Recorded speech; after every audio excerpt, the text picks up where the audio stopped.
තෙරුවන් සරණයි. මම 2025 වර්ෂයේ වෙසක් සති ආරම්භයේදී මේ කතා කරන්නේ අතිගරු ජනාධිපතිතුමන් ප්‍රධාන රජයේ බලධාරීන්ට සහ අපේ සියලුම බලධාරීන්ට. මගේ අතේ තියෙනවා ලියුමක්. මේ ලියුම 2025 මැයි මාසේ 1 වෙනිදා දාතමින් ලිපිය නිකුත් කරන්නේ ගරු ඇන්ටනි රංජිත් ප්‍රනාන්දු පියතුමා අධ්‍යක්ෂ හලාවත පදවි කතෝලික අධ්‍යාපන අංශයේ රදගුරු මෙතුමා හලාවත. එතුමාගේ මේ ලියමනේ මාතෘකාව රජයට පවරා දෙන ලද පාසල්හි ආගමික වතාවක් සිදු කිරීම සම්බන්ධයෙන් මේ තියෙන ලියුම එතුමාගේ ලෙටර් හෙඩ් එකේ. මේ ලියුමෙන් එතුමා කියන්නේ එතුමාගේ අත්සන සහ සීල් දෙක නිල මුද්‍රාව තියෙනවා.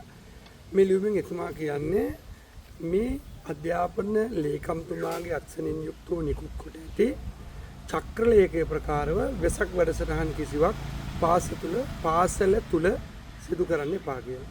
එතකොට ලංකාව පුරා මේ වගේ කතෝලික ආගමේ විදියට කියන පදවි කියලා. ගාල්ල පදවිය, කුරුණෑගල පදවිය, මහනුවර පදවිය මේ වගේ පදවි තියෙනවා. මේ කිසිම කතෝලික පදවියකින් මේ වගේ ලියුම් නිකුත් කරන්නේ නැහැ. මේ හලාවත පදවිය රජගුරුතුමා යටතේ තියෙන මේ කියන අධ්‍යක්ෂතුමාලාට හැම අවුරුද්දෙම වෙසක් පොයේ ලං වෙනකොට මොකද්ද 아무තු ලෙඩක් හැදෙනවා. එතුමා මේ ලියුමේ කියනවා රජයට පවරාගත් පාසල් වල බෞද්ධ ආගමික වතාවත් කරන්න එපා කියලා. ඉතින් එතකොට රජයේ පවරාගත් පාසල් පවරානුගත් පාසල් කියලා දැන් මේ වෙසක් චක්‍රලේඛයට අධ්‍යාපන අමාත්‍යාංශ ලේකම් නිකුත් කරන්නේ. ඒක අධ්‍යාපන අමාත්‍යාංශ ලේකම්ට වඩා උඩින්ද මේ කියන ඇන්ටනි රංජිත් ප්‍රනාන්දු පියතුමා අධ්‍යක්ෂ හලාවත පදවි කතෝලික අධ්‍යාපන. එතුමා ඉන්නේ. ඒතර අධ්‍යාපන අමාත්‍යාංශ ලේකම් නිකුත් කරලා තියෙන නම් චක්‍රලේඛයක් මේ පුත්තලම දිස්ත්‍රික්කයේ විදුහල්පතිවරු වැඩ කරන්න ඕන අධ්‍යාපන අමාත්‍යාංශ ලේකම්ගේ චක්‍රලේඛයටද මේ කියන ෆාදර්ගේ චක්‍රලේඛයටද? එහෙමනම් මේ කියන පාසල් පුත්තලම් දිස්ත්‍රික්කයේ මේ පාසල් වලට වැටුප් ගෙවන්න ඕන කතෝලික සභාවෙන්. මේක පුදුම අසාධාරණයක්. ගිය අවුරුද්දෙත් මේ ලියුම ගැහුවා අපි මේ වගේ කතා කරා ලියුම රිවර්ස් කරා. එතකොට ඒ බිෂොප්මයි හලාවත ඉන්නේ. ඒ බිෂොප් යටතේම මේ අවුරුද්දෙත් ලියුම කරා. මේක පුදුම අසාධාරණයි. දැන් පාසල් ගත්තාම මම නියෝජනය වෙන්නේ කල්පිටියේ.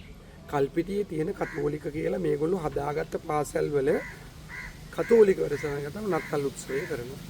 ඊට පස්සේ අලුබදාදයි කියලා එකක් කරනවා. පාස්කු කියලා තව එකක් කරනවා. මන් දන්නේ කියන්න බැරි තරම් උත්සව ගොඩක් එක අවුරුද්දකට පාසල තුල සිද්ධ කරනවා. ඒතොර මේ හැම වැඩසටහනකම මෙහෙවන්නේ කවුද? බෞද්ධ ගුරුවරු. මේවා නියෝජනය කරන බෞද්ධ ළමයි. ඒතොර බෞද්ධ දෙමව්පියෝ. එතකොට කතෝලික සියලුම වැඩසටහන් වලට බෞද්ධයින්ගේ ශ්‍රමය තියෙනවා නම් බෞද්ධ දෙමාපියන්ගේ බෞද්ධ ගුරුවරුන්ගේ සහයෝගය තියෙනවා නම් ඇයි මේ හැම අවුරුද්දෙම වෙසක් උත්සවයේ කිට්ටු වෙනකොට මේ හලාවත පදවියෙන් මේ වගේ ලියුමක් ගහන්නේ? දැන් අපි ඉස්කෝලේට ගිහලා භික්ෂුන් වහන්සේ නමක් බණක් කියලා එනවා. දරුවෝ සිල් සමාදන් වුණාම හාමුදුරුවෝ ගිහලා සිල් දීලා බුදු පූජාව දීලා පින් දීලා එනවා. ඒක කරයි කියලා මේ පාදරට රිදෙන්නේ කොහොමද? මේ පාදරට මොකද්ද වෙන්නේ? ඒකෝට එහෙනම් මේ පාසල් වල කරන කිසිම කතෝලික වැඩසටහනක බෞද්ධ ළමයි ගන්න ඕනේ නැහැ. දැන් ගිය අවුරුද්දේ කල්පිටිය ගත්තා.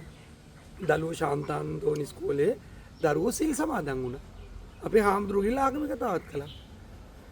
කල්පිටිය අර්ධාත්මීය අනිත් පාසල් වලත් ඒක කරා. මේ ලියුමත් එක්ක මේ අවුරුද්දේ වැඩසටහන අතර දැන් මේකේ මැයි 1 වෙනිදා කියලා තිබුණාට මේ ලියුම මේක ඊයේ එළි වෙන්න තමයි පාසල් වල WhatsApp group වලට විදුහල්පතිවරු එවන්නේ. එතකොට මේ ලියුමේ තියෙන එක දිනයක් මේක ක්‍රියාත්මක මොන තරම් සූක්ෂම කපටි ඇත්තටම ජේසුස් වහන්සේ දෙවියන් වහන්සේ කිව්වේ මේකද? අසල්වැසියාට ප්‍රේම කරන්නේ මෙහෙමද කියලා මම ඇන්ටනි රංජිත් ප්‍රනාන්දු පියතුමාගෙන් අහනවා. දැන් එතකොට මේකද ඇන්ටනි ප්‍රනාන්දු පියතුමාගේ අසල්වැසියාට ප්‍රේම කිරීම. දැන් බෞද්ධ අපට උගන්වන්නේ බුදුහාමුදුරුවෝ සතුරාටත් මෛත්‍රී කරන්න.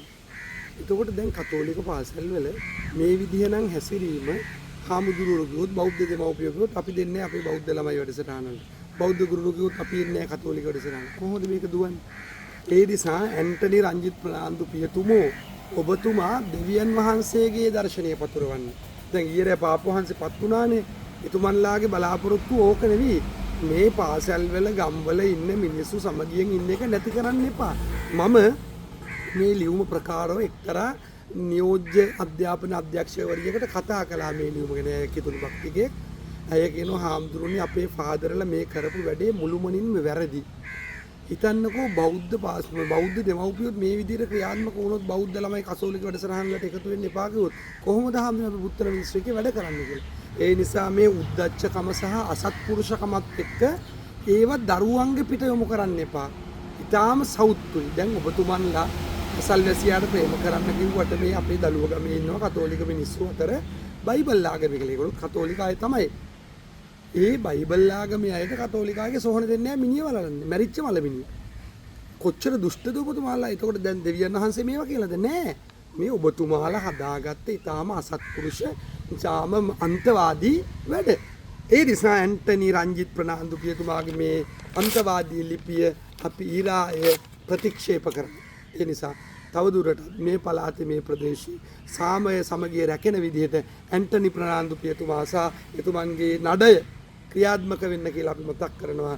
ඒ නිසා රජයෙන් යැපෙන රජයෙන් වැටුප් ලබන ගුරුවරු ඉන්න පාසල් රජයේ චක්‍රලයකේ අධ්‍යාපන අමාත්‍යාංශ ලේකම්ගේ චක්‍රලයක යනුව කටයුතු කරන වර්තමාන රජයෙන් අතිගරු ජනාධිපතිතුමාගෙන් අගමැතිතුමියගෙන් අපි විමසනවා මේකද ඔබතුමියලා මේ මාධ්‍ය කතා කරන සහජීවනයේ මේකද සහජීවනයේ බෞද්ධගේ අයිතිවාසිකම් කඩා බිඳ දාලා පාසලේ අධ්‍යාපනය ලබන දරුවගේ ආගමික අයිතිය උල්ලංඝනය කරන එකද? බෞද්ධ දරුවෝ ඉරිදර දහම් පාසලේ පසළොස්වක පොයට පන්සලේ සිල් සමාදන් වෙනවා. ඒතකොට අධ්‍යාපන ලේකම්තුමා මේ චක්‍රලේඛය නිකුත් කරන්නේ පාසලේ කරන්නේ. ඒක පන්සලේ කරන්නේ නෙවෙයි. ඒ නිසා මේ ගැන බලධාරී නවදාන යොමු කරන අපේ අතිගරු මහානායක හාමුදුරුවෝ නිහඬව හිටිය ඇති. මේවට කතා කරන්න ඕන. අපි මේ ඉන්න විජාතික පරිසරයක අනිත් සියලුම ආගම්වල අයිතීන් වලට අපි හිසනමන ඒවට එකතු වෙනවා. මේ පාසල් වල ඉන්න බෞද්ධ දරුවෝ ගිහිල්ලා සියලුම කතෝලික දැන් මේ දළුව පාසලේ නත්තල් උත්සවයේ විදුහල්පතිතුමිය ප්‍රධාන ආරාධිතව මමයි ෆාදයි. දැන් මෙහෙම වෙනකොට අපිට පාසලට යන්න පුළුවන්ද? ඒතොර දළුවේ ඉස්කෝලේ ගිය අවුරුද්දේ සීල ව්‍යාපාරය කරා. විදුහල්පතිනිය කතෝලික පිරිකර පූජා කළා. දැන් කෝයේ සමගිය. ඒ නිසා ඔබතුමන්ලා පූජකවරු හැටියට මේ වගේ නැති ප්‍රශ්න හදන්න එපා. පවරාගත් පාසල් අරව මේවා කියලා බොරු.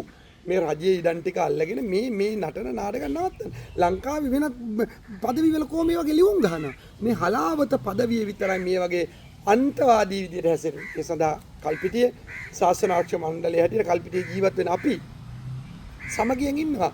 පාසල් වල දරුවෝ අතර මොනම ප්‍රශ්නයක්වත් නැහැ. ඒ නිසා මේ වගේ ભેද හදන්න එපා. ඒ නිසා ඇන්ටනි ප්‍රනාන්දු පියතුමාගේ මේ ලිපියට අපි ඒක ජුගුප්සා ජනකව තාම අපි ඒක පිළිකුලෙන් යුක්තව එතුමාගේ ලියුම හෙලා දකින මේ වගේ වැඩ කරන්න හලාවත পদවියේ බිෂොප්තුමා ඉඩ දෙන්න එපා. ඔබතුමා හොඳයි කියලා අපි අහලා හිටියේ. ඒතර ඔබතුමා හොඳයි කියන එකේ ඇත්ත මේ ලියුම තුල අන්තර්ගත වෙනවා දෙවැනි අවුරුද්දටත් මේ වගේ එකක් කිරීම. ඒ නිසා අධ්‍යාපන ලේකම්තුමාගේ බලධාරීන්ගේ අවධානය මේ වෙනුවෙන් යොමු කරන්න කියලා ඉතාම කාර්මිකව ඉල්ලා හිටිනවා. ත්වන් සරණයි.